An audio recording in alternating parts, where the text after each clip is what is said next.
Hey y'all, welcome to the Inner Truth Podcast. I am your host, Aisha, and here we have divinely unfiltered conversations about healing, spirituality, taking accountability, growth, elevation, breaking cycles, overcoming obstacles, breaking illusions, truth telling, all with the intent of you being able to come home to the truth within you. Everything shared in this space comes from alignment, experience, and divine guidance so that you can take what resonates and apply it to your own journey. So, come on in, have a seat, get comfortable, sis, and let's talk. Today's episode is about the first people, places, things that shaped you in the path that you ended up taking into adulthood.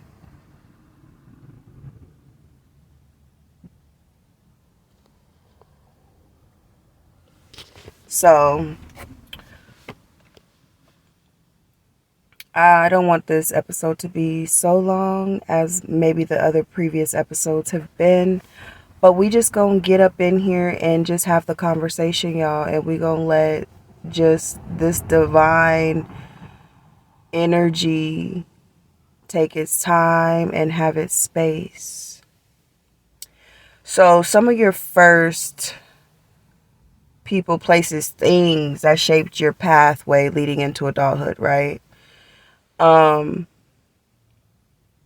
So just from my experience, the other day when I woke up, right, I was thinking about my very first friendship I ever had, right? The one that I remember, I knew was my friend, this and that.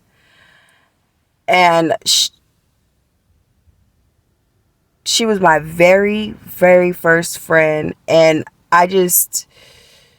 this was when I was in foster care. So, like, I was around, what age was I around? I think I was around age maybe 7, 8, maybe 7, 8. And I had met her. We went to the same school.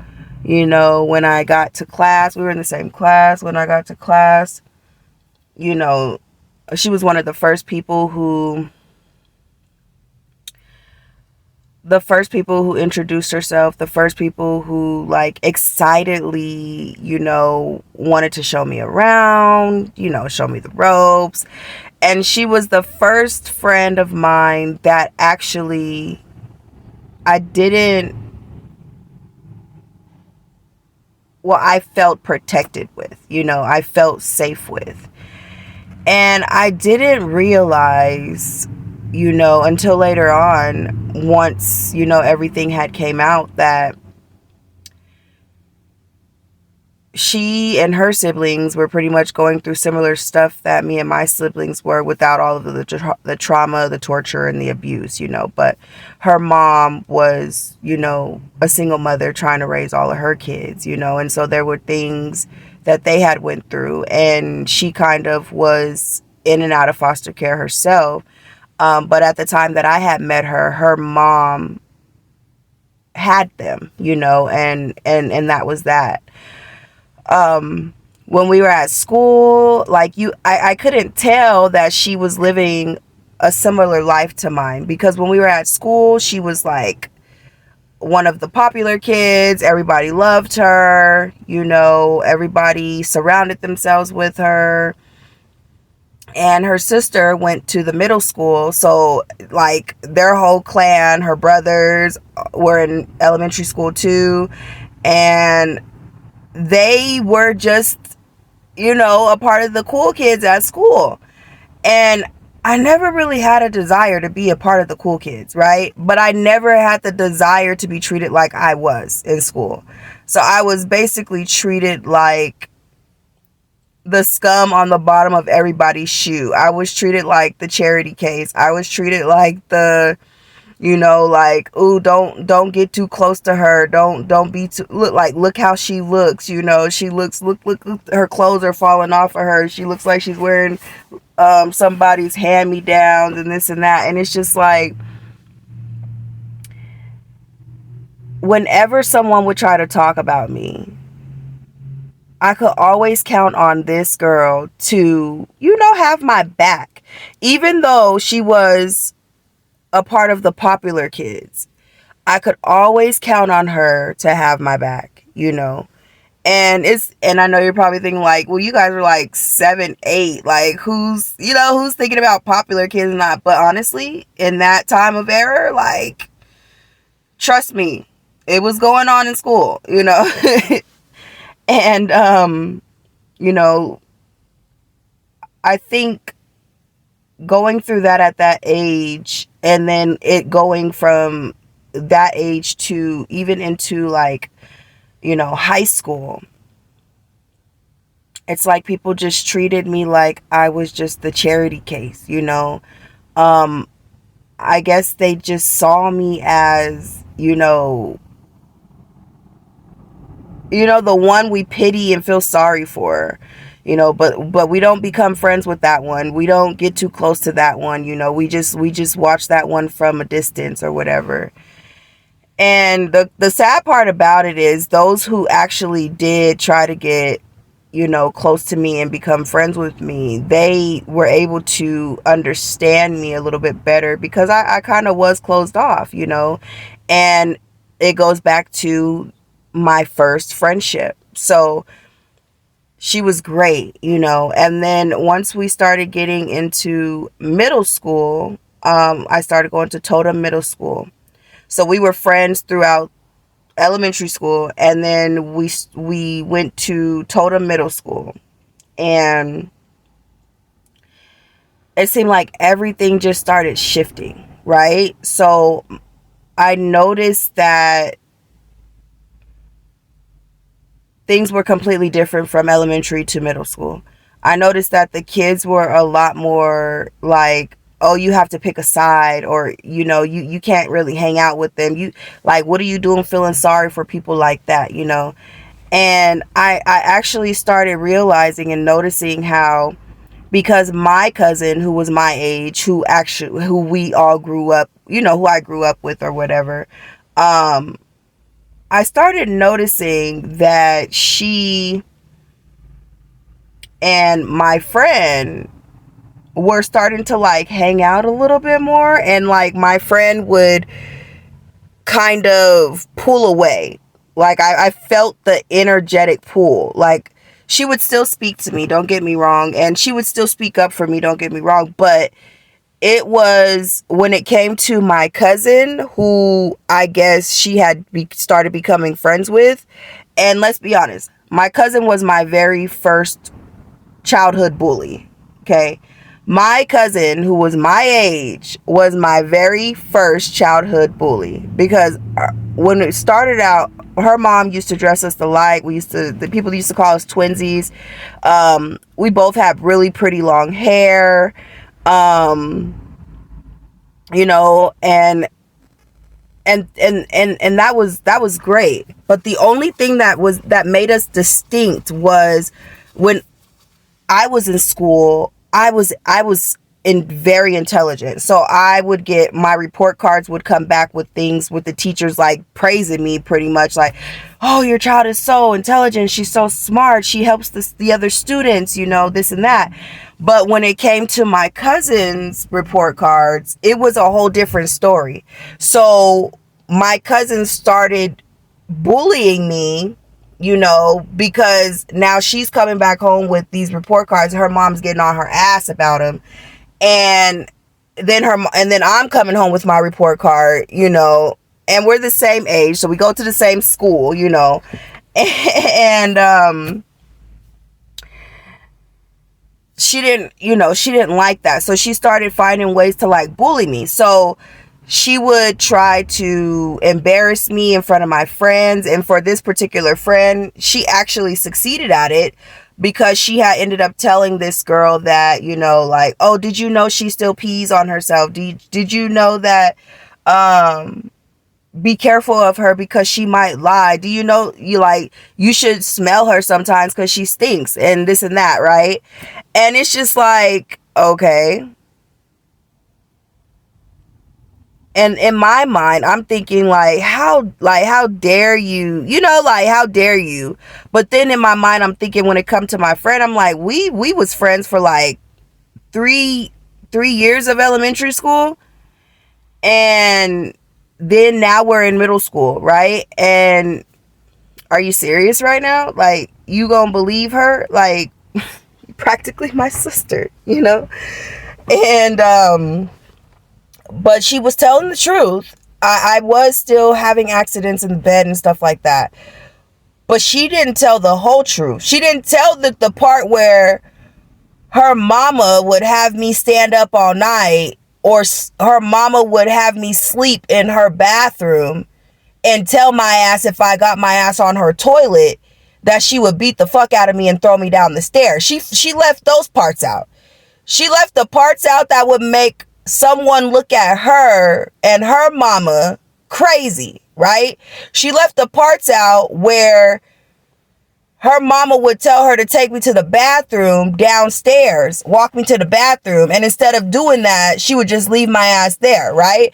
And I couldn't say shit because her mama, at that point in time, her mama was in a space. Her mama was fucking weirdos. Her mama was at a space where she didn't, like, don't talk to me type energy, don't communicate with me unless you actually need to communicate with me. And it just made it so weird. And so her mama,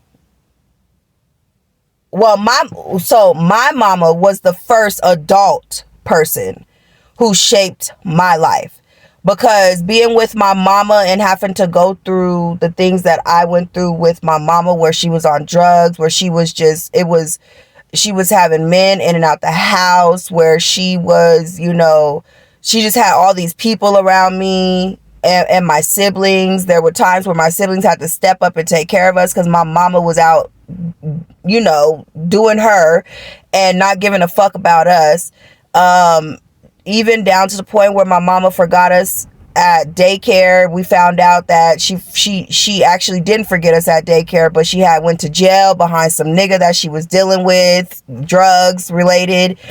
And it was just crazy, it was just a lot of crazy stuff with my mama. She was never, as much as she wanted to be stable, my mama, I think after a certain amount of kids and her realizing that she had to raise us by her damn self, that she kind of just gave up on us, you know what I'm saying, in her own right. And I'm not saying that it's right.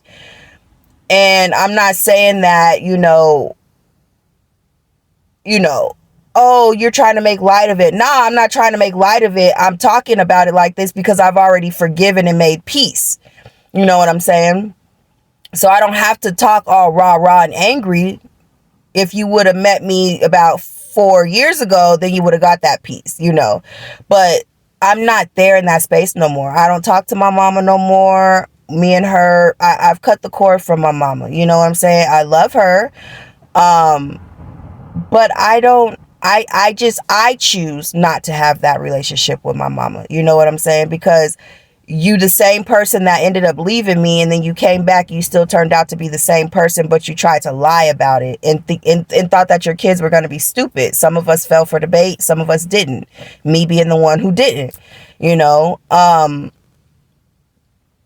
And so my mama was the first person who shaped my life. My mama was the first person to show me that people don't stay, and that people who love you or say you love you, be wary of them. You know what I'm saying? Because they might end up switching up on you at any given moment, so never get too comfortable around people, especially those you love. That's what my mama shaped in me, my mama also shaped in me,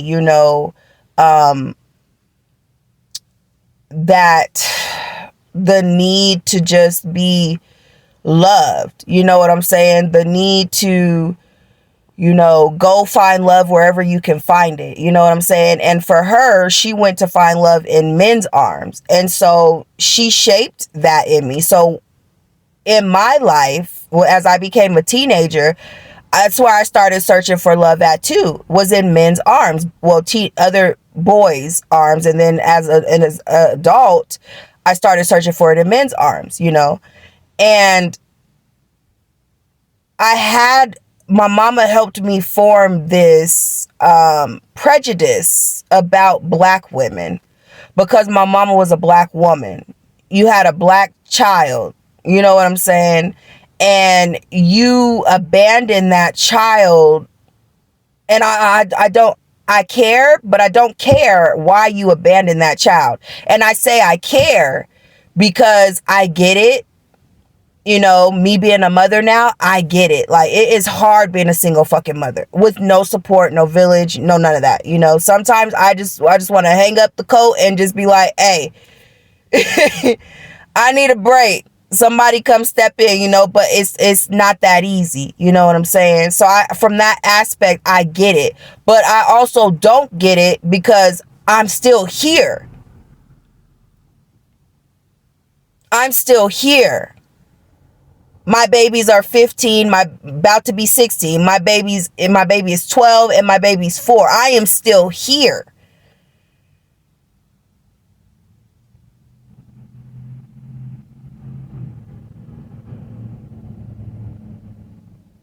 And, there might be some people say, well, you probably have more endurance, more resilience, you're probably stronger than your mama, you probably had better tools on how to cope with things like that. Like, first of all, let's remove the word cope, because I don't feel good coping with nothing. You know what I'm saying? And second of all, like, yeah, you're right. But that's why I can give her forgiveness. But that don't mean that I gotta still communicate and be around her, because she's still the toxic person she was when she abandoned me and left me, where she let drugs and men lead her astray to where me and my siblings got put in the wrong hands in the foster care system in the first place. You know what I'm saying? And like I said, I've already forgiven my mama, because I do get it. I do understand it from a higher perspective.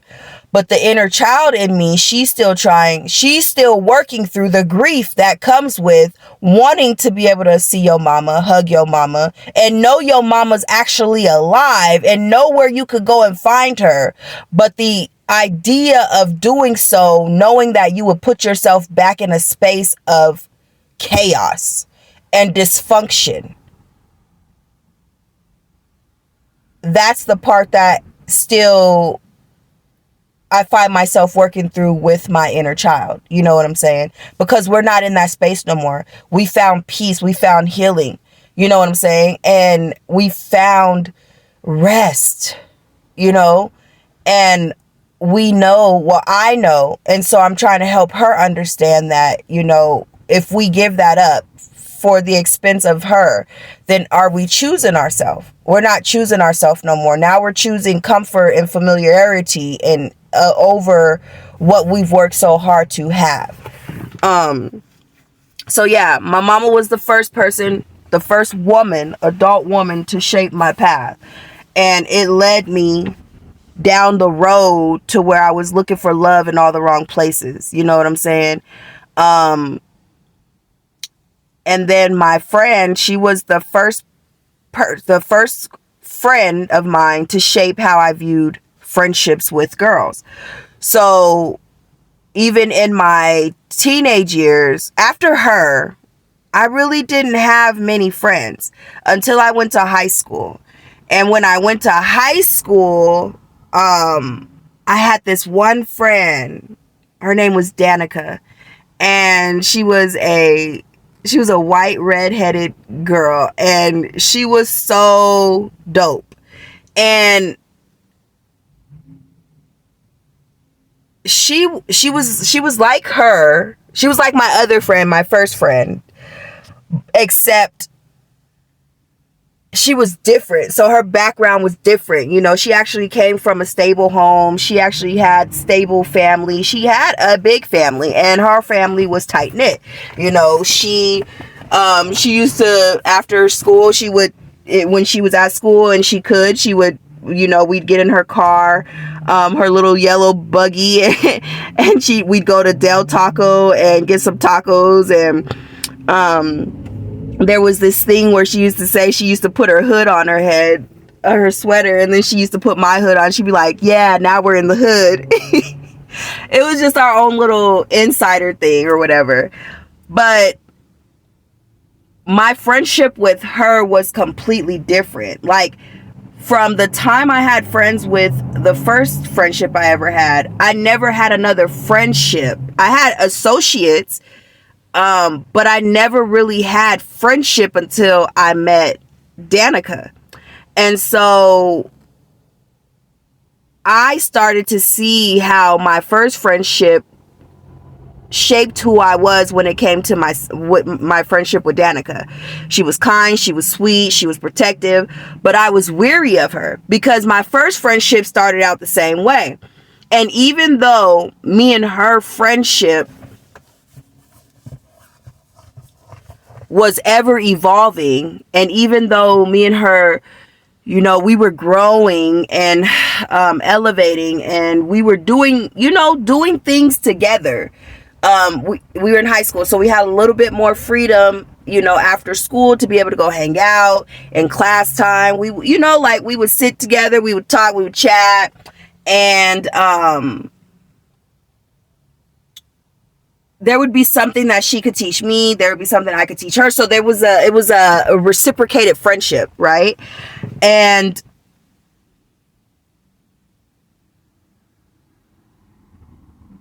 that friendship, it went on for the rest of the school year until I graduated, right? And then we ended up losing touch after high school, because she was a grade lower than mine. So I ended up graduating with my class. I was supposed to graduate the year after, which would have been the year that she graduated, but I ended up taking extra core classes from another university, who was doing like this on-track thing to help students who might have fallen behind or missed school. And in my case, my cousin had taken me out of school for the whole 7th and 8th grade, so I didn't have no school under my belt.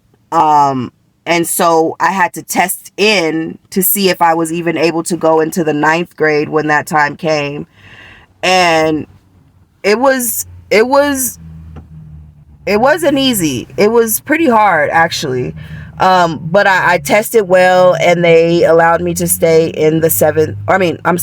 They allowed me to go ahead and go to the 9th grade. And I was so happy about that. And then I ended up testing out or finishing my core work by the time June 11, 2009 came, so that I could graduate with my class in that year, instead of having to graduate a year after. And so after I had graduated, we kind of fell off. She kind of went her own way. She was still in high school for one more year. And my life circumstances went a different direction. You know what I'm saying? Because at this point in time, now I'm not in high school. So now I have more time to be out in the wilderness, you know, out in the world. And I was dealing with this guy, you know, and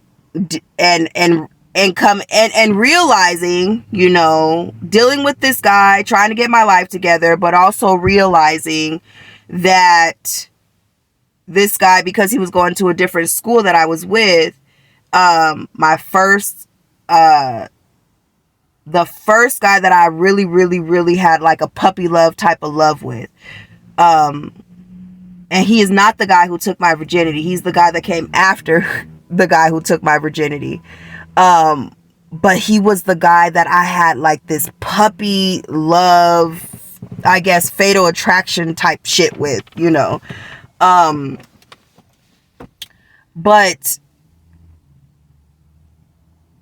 yeah, our life kind of went in two different directions. She went towards focusing on college. I didn't go that direction. I went towards focusing on love, you know, love, partying, stuff like that. You know what I'm saying? I just wanted some freedom, man. I just wanted some freedom. I had did what I needed to do for everybody else, and I was like, I just want some freedom. But, you know, be careful what you ask for and what you wish for, because me having that freedom, it got me into a lot of trouble. Okay. And not trouble like with the law, but trouble with my spirit, you know, trouble with, you know, my mental and emotional health, you know, because to find out that the guy that you have this puppy love type of love with, you know what I'm saying, is at a totally different high school, and he's got a whole nother life going on, you know what I'm saying, and you don't want to believe it, but it's like, dang, you figure it out, like you pop up on him, and it's just boom, they both show up at the house at the same time, like, oh my gosh. So yeah, that happened. And then my cousin's mother, so after my mother being the first one, then my cousin's mother steps in, right, and now she has to raise me. And she raises me, she starts off raising me like, oh, everything is great, everything is good, you know, oh my gosh, like, oh my, I have a mom, another mom, this is great, I have new clothes, I'm dressed like my cousin, we're dressed like twins, I feel clean, I look pretty, you know, I'm that ish. And then the ball drops. Then she starts to reveal her true nature. She starts to reveal how she really always felt about my mama and her kids. And life just gets crazy from there. You know, she's the one who I had my 3 near-death experience encounters with. She's the one who, you know, left big ass scars and burn marks on me because she would put my hand on the aisle and just leave it there to burn. She would take lighters. She's the one, you know, like, I just have all these badass fucking memories with this woman. They overshadow the good memories, you know, so much so. But, and honestly, if y'all want to get into that, it's in my book. Okay. Get my book if you want to go into details of these things, but I'm just kind of keeping it, you know, as it needs to be. So yeah, so she kind of was the one who treated me like an animal, a savage. So I went into the world treating people like that, you know, like I had to protect myself. So I became a vicious protector of me. When I went into the world, I was timid, I was scared, I was afraid. I didn't like conflict. I didn't like rubbing people the wrong way. I didn't like expressing myself because I felt like I had lost my voice and all that. She was the one who helped me lose my voice, you know what I'm saying, and lose my identity. And it's crazy because I didn't have an identity that I knew of to begin with. You know, I never had that moment in life where, you know, your identity starts to be shaped and formed. You start to figure out who you are and stuff like that. I never had that experience until I got out of her care at the age of 15 and I moved with my other foster mother, who ended up raising me from 15 all the way till I ended up, you know, leaving Washington State. But it was just like, those were the first people. And then even with the guys, you know, from the guy's perspective, the first guy to shape how I seen guys was my first love. Okay. Cause my first love's name was, JR. Right. And I loved this boy. You know, I'm in 6th grade. First of all, let's just put that out there. I'm in 6th grade, but my cousin this boy had made me a $1 ring. And if you know, you know, he had made me a $1 ring and asked me to marry him. And so I was just like, oh, this is going to be the guy I grew up and marry. So I was able to, even though I'm going through the shit I'm going through at this house with this woman, I was able to kind of have an imagination of what I want my life to still be like, even after I grow up, right? And she just took every opportunity to shatter it, because for one, her daughter started liking the boy. The boy didn't like her. So then what? Now her daughter makes lies. And then she goes and tells this boy, oh, you shouldn't be dating her. She's nasty. You know, she's her mother. So, oh, you shouldn't be dating her. She's nasty, this and that, blah, blah, blah, blah, blah. Right? And then the little boy, he just dumps me, like. So he was the first one to shame me. And I know he was young, so he didn't really know. You know what I'm saying? But I ran into him years later in foster care. I didn't realize he was in foster care too at the time that I was liking him. So I didn't run into him until years later, when I got into the foster home with the woman who raised me from 15 to 20 or 26 until I left Washington. He ended up being in a foster home through her foster care agency. And so, that was an awkward encounter, because now he's dating that foster mother's niece, right? And so it was just a lot. And so I am saying all of this to say, I had to give y'all a little bit of backdrop, okay? Because I feel like it was necessary. Because when I tell y'all to go back in your timeline and figure out what your first are, which is your challenge or your assignment or a task of getting back to the inner truth within you. So I shared this part of my life to give you the rundown of who my firsts were in every category that I feel like I still am healing through and growing and evolving through in my adulthood, right? So with that being said, I just want you guys to understand that this life is so big, right? And we come into this life so innocent, and we come into this life thinking that we are going to just be great, right? Like before we even get here, we're doing the soul contracts and all that. And we're like, we got this. You know what I'm saying? I'm like, I feel like I definitely was like, oh, I got this. I'm gonna do this, you know? And then we come into this world and it's like, it's a whole nother story. Like we totally forget everything, you know? And then we come into this world and we're like, oh my gosh, I was raised by this mother and this and that. I wouldn't have never in a day chose this woman to be my mother, you know what I'm saying? And it's just, I would have never in a day chose this person to be my first boyfriend, my first friend, or, you know, my siblings or whatever. And it's just like, well, we're here now, you know what I'm saying? But I'm saying all of this to say, y'all, you're walking around and you're holding on to pain and you're holding on to hurt, and it is literally a fraction, okay, of what is shaping your reality, right? Because some of you are still walking around in the same wounds that started from childhood, and you are oblivious to these wounds. You know them, you know, some of them, they might be so old that you forgot about them, you know what I'm saying? So you might need a refresher. And some of them, they're still kind of new. Or some of them even, they come up when you encounter familiar situations or scenarios with different people, right?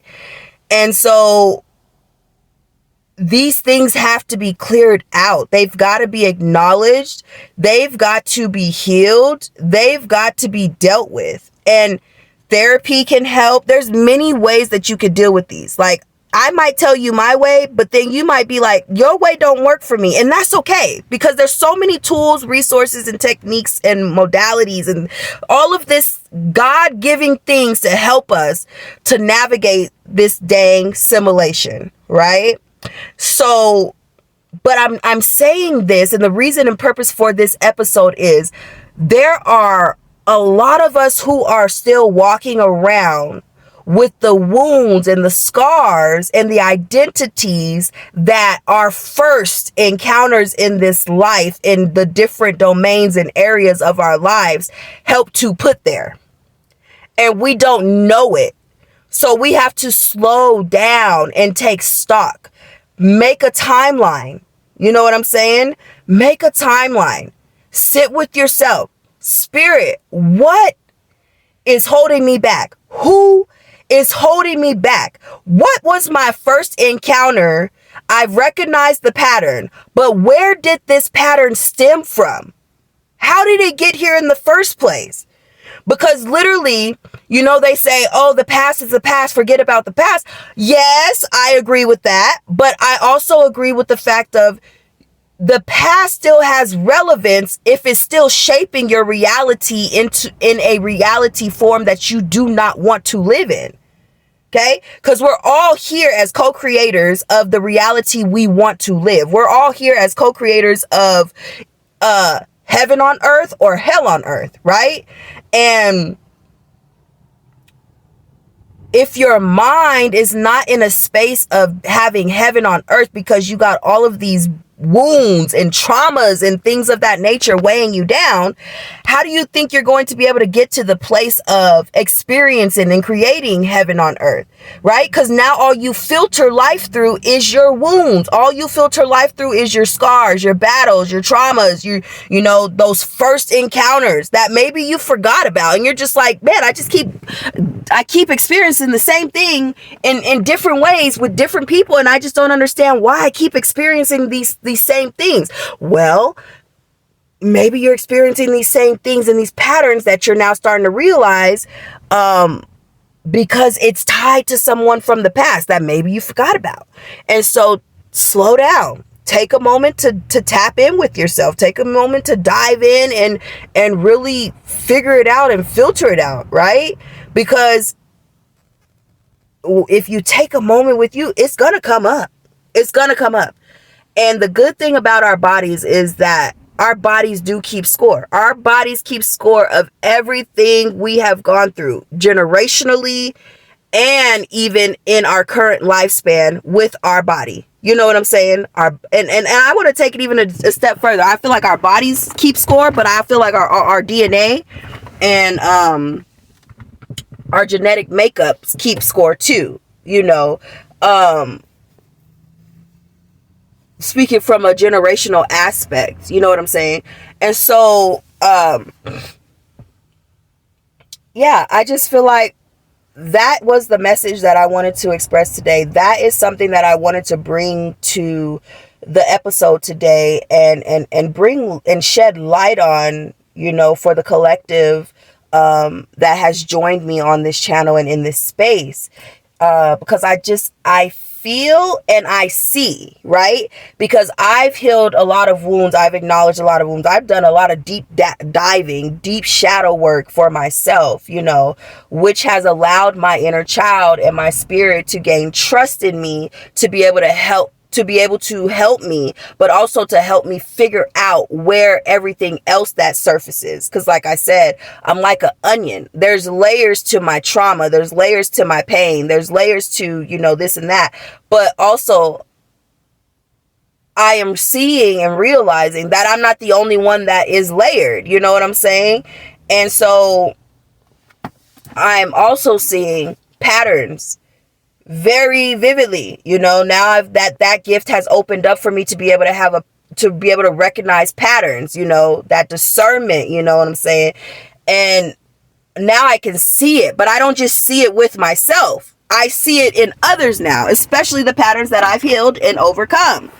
And it's just like, it makes me so sad because I'm in charge of healing myself. I'm in charge of elevating myself. I'm in charge of growing. I'm in charge of, you know, doing the work that needs to be done for me to be able to create and see life as, and, you know, experience life as from a space of heaven on earth. But it's hard when you see other people still in those patterns that you've blah, blah, blah. Sorry. It's hard to see people in those patterns still that you've overcome, and knowing that you can't help them, right? Because some people are just not ready to be helped, but also some people just choose to be oblivious to the pain that they're dealing with, right? So I've had many encounters where I've tried to, hey, I see that you're going through this, and I just want to let you, I've been through this, and this is how I've overcome it, and this and that, right? But then it's like, instead of that person being grateful that somebody has come along who can help them get out of that, right? I've dealt with people who will take the help and then try to devalue me or act like, oh, you didn't help me do this, I did this, so they'll try to flex on me, and it's just like, me being the person I am, like, there's a certain degree, where I'm where I don't crash out. There's a certain degree where I won't crash out. So with these type of people at this point, it's like, okay, I see you for who you are, right? I see you for who you are. I see you that you're the type of person who would get somebody to do the work for them and then turn around and try to shit on that person, or try to act like that person didn't help you. Try to act like, oh yeah, I'm all better now, look at me. And then when you see the person who helped you, you just kind of like, oh yeah, that's that person, that type of energy. But then I've also had people that I've tried to help, and instead of them receiving the help, right, it turned into envy or jealousy, because it's like, oh, well, how did you get the work done? Like, I don't want to do the work. I don't want to do the work. So if you're not going to do the work for me, why would you even bring it up? And even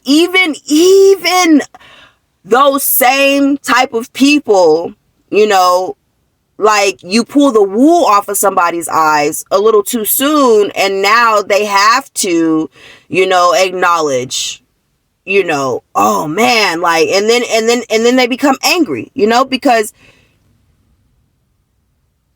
also something I had to learn is you can't force somebody to wake up. You can't make somebody see life the way they should be seeing it. Even if you've been there, done that, right? Even if you can see beyond what they think that they're trying to hide from everybody else who's walking around amongst them in the same stuff. You know what I'm saying? That is not your place to try to do that, right? And honestly, that's the hard part, is that I have to hold space for myself enough and be humble within myself and my journey enough to be able to recognize when I see someone stuck in patterns and cycles that I've overcome, that I've written books about and how I overcame them, and that I've actually personally had one-on-ones with trying to help overcome, and to know that they despised me so much, their wounds wouldn't allow them to receive the help that they needed. Or their wounds wouldn't allow them to grow. Because it was like, I'm not in the mood to change. I'm good here. And I actually had a couple people say, I'm content with my life. I'm good with my life. I didn't need you to come into my life and try to help me. How about you focus on yourself, your life, and you help yourself? And then if I ever get to that space where I decide that I want to help myself and fix my life, or I see something wrong with my life, because I don't see anything wrong with my life, then I'll let you know, type of thing, right? And it's just like, okay, right. You're right. You're absolutely right. I'm responsible for my life and how I carry it forth. I'm responsible for the reality that I'm trying to co-create with the creator, and I am not, you're right. I am not in charge of when or how or what when it comes to you and your journey.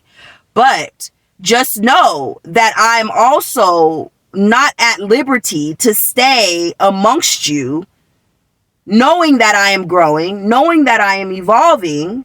I'm not even at this point. I don't have capacity, and at this point I'm not even capable of staying amongst you. So if you're not trying to grow and elevate, and you don't want to overcome these patterns and stuff, I'm not going to sit around and continue to put myself in a situation to have to struggle with you going through these same patterns every day. Because honestly, me just speaking, being who I am, and knowing the Aries in me,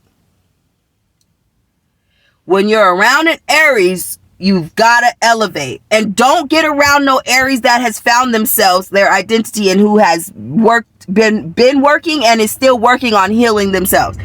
Don't do it. Don't do it. Okay? Don't do it. Especially if you're not trying to heal or elevate or grow. Okay? Because they gonna see right through you, and don't let them be gifted with any of the clairs. Okay? And don't let them be an empath. Okay? Okay? Because I'm clairaudient and I'm clairsentient. Okay? And I'm claircognizant. Okay? I'm a highly sensitive empath. Okay? And I carry earth angel energy. Okay? I am a divine high priestess in the awakening. Okay? And so you can't be around me, and you can't expect me to stay around you if you're not trying to grow and evolve. Because baby, you gonna get tired of me, because I'm not gonna hold my tongue. You can't be doing no foul fuck shit around me, especially shit that I've already outgrown. Because one thing about it, and two things for sure, I'm gonna start whooping my own ass for thinking that it was okay for me to stick around as long as I did with you. Okay? So with that being said, y'all, I want y'all to sit down, take stock. Figure out who was the first friend that shaped your friendships and how you carry forth friendships. Who was the first boy or girl who shaped how you view love, intimacy, romance? Who was your first adult caretaker, who shaped how you view, authority, and how you view love and dynamics, family dynamics, Who was that first for you? And then follow the trail. How did it end up? At what point did you recognize, oh, this is a pattern? This isn't even me. This is actually something that I just have been going through unconsciously. And my subconscious has been replaying it for me and replaying it for me and replaying it for me. So I've got to reprogram my subconscious.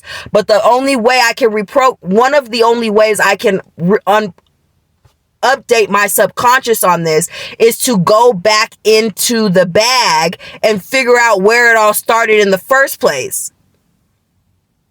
And I've got to learn how to make peace with that, how to forgive that. And some of us are visualizers. So when you doing your shadow work, sitting with that and then visualizing a different outcome. Unfortunately for me, my visualization muscle is not so strong. I'm working on it. Okay. But because I have my other gifts working for me, which is to be able to feel deeply, which is to be able to hear, which is to be able to, just know, it has those, and just being an empath and a highly sensitive individual in the first place, it has helped me tremendously, okay, to be able to travel back, just to be able to figure out the pieces of myself that were never mine, but were projected onto me, or that were forced onto me in order to form an identity that would help me to stay far away from who the Most High Creator created me to be in the first place. okay? And to prolong and delay and even detour, but also even completely throw me off from my life's work and what I'm here to do and how I'm here to show up and how I always knew I wanted to show up. Because remember, we are co-creators with the Most High, creator of all. You know what I'm saying? So it's just been all of those things, guys. So I would love for you guys to drop a comment if any of this episode information, this conversation resonated with you in any type of way. I would like to engage with y'all. I love to be able to hear other people's perspectives. I love to be able to hear other people's, experience in this life on the topics that I've talked about, because it always amazes me how I think that I'm alone in something, and then I come across something on Instagram or something, and I'm like, oh my gosh, I'm not the only one who's thought that, who saw that, who felt that, who been through that. Oh my gosh, this is so dope, so anyways, I would love to be able to do that with my collective who have joined me in this space, because I stand by each one, teach one, each one, reach one. And I also stand by, you gotta honor the fact that being a student in this life and also being a teacher in this life are two great gifts, within their own right, but you can't have one and be great at one without having the other, and vice versa. So, but I also stand by,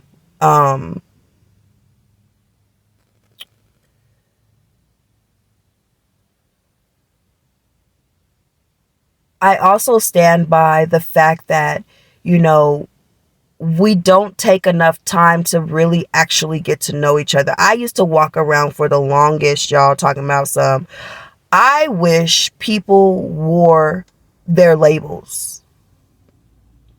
And I didn't realize that me wishing that was tied to a gift that was already inside of me to be able to just naturally see it. So even though, that part of the wish didn't come true where, people are actually walking around with things like, oh, I'm a liar, I'm a thief, I'm deceptive, I'm manipulative, I'm going to try to humble you in any given way, especially if you are doing better than me type of thing. I am jealous, I am envious, I get, I will try to crush your skull, Even though we don't physically walk around with the labels on us, you know what I'm saying? I'm really grateful that this gift is unfolding for me to be able to still be able to experience that wish in a more sacred type of way. And honestly, y'all, that's another thing. You can't access the gifts inside of you if you have all of these things inside of you that are pushing it and causing it to stay dormant, right? You can't access the light until you go through the dark, right? And if you're afraid to face your shadows and slay your demons, like, baby, I be slaying them motherfuckers. I don't give a fuck.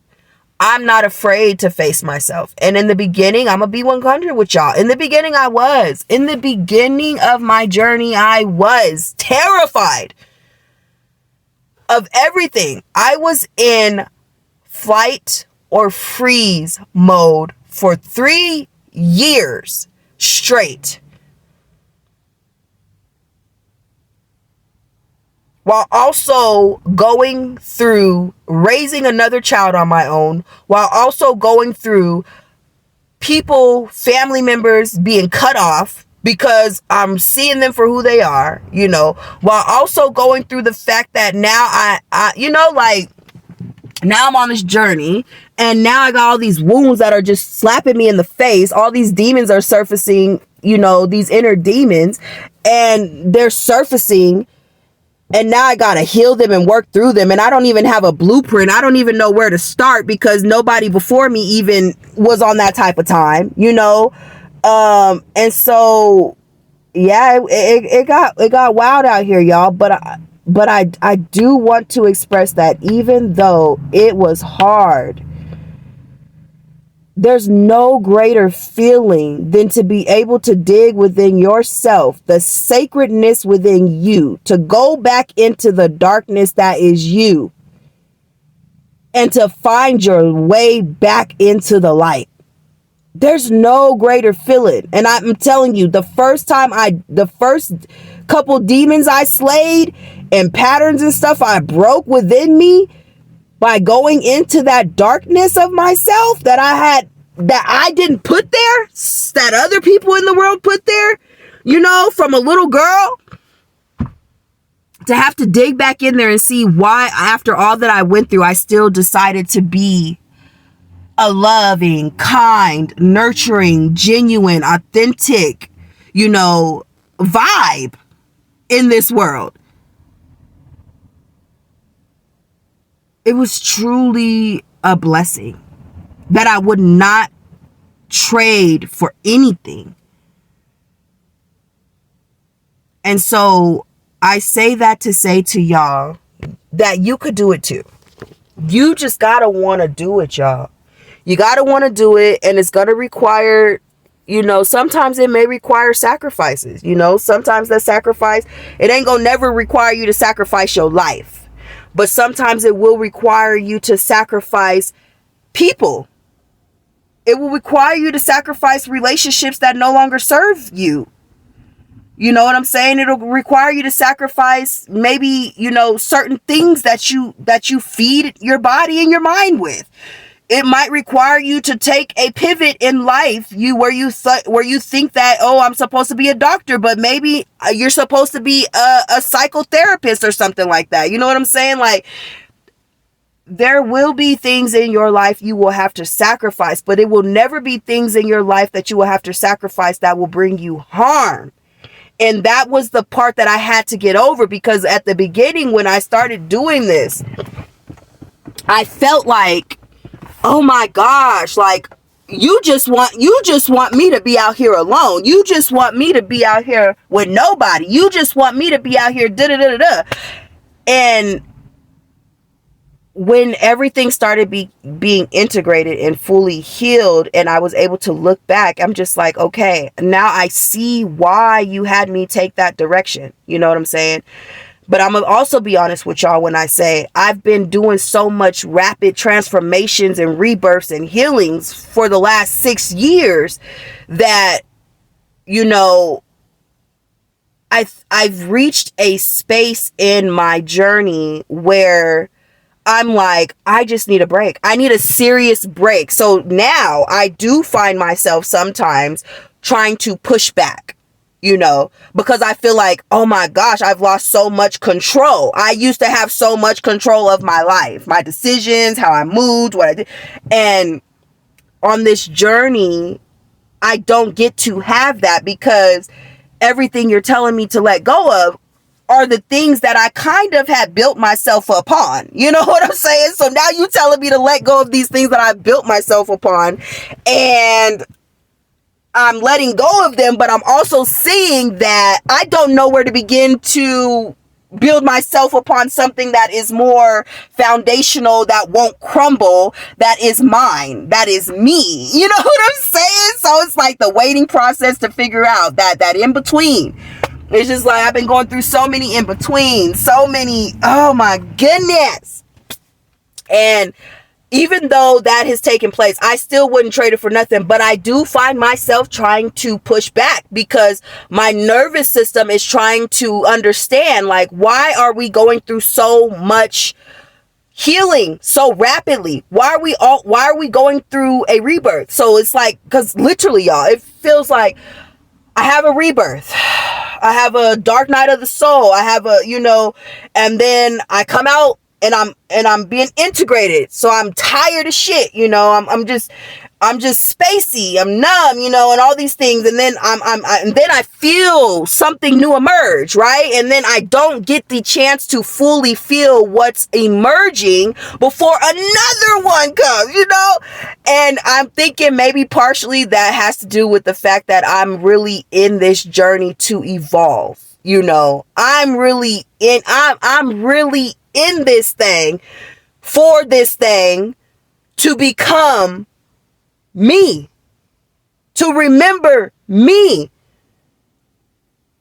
to elevate and to grow and to thrive in me, because I'm not trying to be funny. I really do want to see and experience, because I've had too many generations before me not be able to experience this. I want to know if this is actually possible. And for me, once I get started on something that I find real passion about, it's hard to get me to stop. But I do find my spiritual team, especially my ancestors, and my spirit guides, telling me to slow down, sit down, slow down, okay? And not me, hey guys, not me saying that, y'all, to y'all when I just said I do find my ancestors and my spirit team. Oh, they like, girls, I'm talking about. And then all these birds just flew past my window, y'all. I'm not even kidding you. And then when I said my ancestors and my spirit team again, 2 little birds flew back the other way. So, anyways, I'm not playing when I say that, though, y'all. Like, I truly want to see and experience what heaven on this earthly realm actually looks like and can feel like. Because for me to have traveled back and reincarnated so many times into this realm and not to be able to experience that, like, this is the one. This, how they do this? How they be like, this your big one? This my big one. This my big one, okay? This my big one, because I'm doing this for me. I'm doing this for my children. I'm doing this for my lineage before me on my mommy and daddy's side, okay? I want them to know it's possible. And I can't stop now, because I'm starting to see it's possible. It's possible. When I take stock at my life and I see my life where it started and where I thought it was going to end, and then to see a completely different outcome forming in my own life and journey, you can't make this up. You cannot make this up. Okay? So, y'all, I say this to say, you've got to start somewhere. And I've given you a very good tool that I used for myself, okay? To start where that start somewhere is, okay? And don't be afraid to leave a comment in the comment section. Tell me what you took from this episode, y'all. Tell me what stood out to you. Even if it's one thing that stood out to you, like, dang, okay, that makes sense. You know what I'm saying? Ooh, I'm going to ponder on that. Ooh, I'm going to reflect on that. I'm going to think about that. Could that be, drop it in the comments. Let me know, y'all. Engage with your girl. Because like I said, I like to engage back. But other than that, y'all, I just want to say thank you. Okay?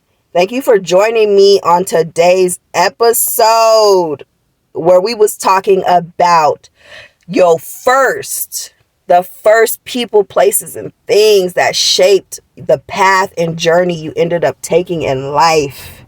Okay? And this is not about blaming or putting blame anywhere. This is just about calling it what it is, so you can start to heal. This is about acknowledging it. This is about say my name, okay? So that it can go into the light and you can start really figuring out how to move forward with your life, okay? So you can get back to that. So you can get back to that true inner self, okay? The true inner self, not the one with all this chaos and unsettledness and hurt and pain and resentment and anger and all that other stuff that comes with it. And I'm really grateful that part of this journey helped me to tap into my emotions, because I was embarrassed to show emotion, especially emotions that people frown upon, like anger and rage and, all those things. But I understand now that those are part of the journey. And actually, those are things that I came back to do, because from the star system that I come from, we don't experience emotions on that star system. We don't have emotions on that star system, right? So I came back to evolve in that too. So, yeah. Anyways, thank you for joining me on today's episode. I hope you are leaving this space with something to help you begin your soul's evolution. Even if it's one thing that made you go,